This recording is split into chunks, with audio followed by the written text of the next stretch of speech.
ยทีคนรักที่จริงใจเมื่อวันใหม่จะได้ร่วมแรงแข่งขัน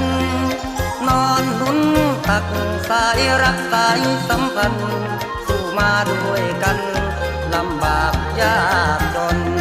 ไม่ขาที่ไม่ผลักที่รักอย่าชะงนทนตักชายจนแต่ก็ทนสู้เพื่อทางจงฟังบางพูดจบบางพี่เบาด้วยสะดือจับมือแน่นแน่นหัวใจโอ้เรื่องอายกันแน่นไฟบ้านที่อันไต่แดนแค่กินปกป้องนนสะน้องไฟบ้านบ่ผ่านหานี่ท่านเดินเขามาเบาสู่ฟังเมื่อครั้งองค์พระรามเป็นตามจากพระรา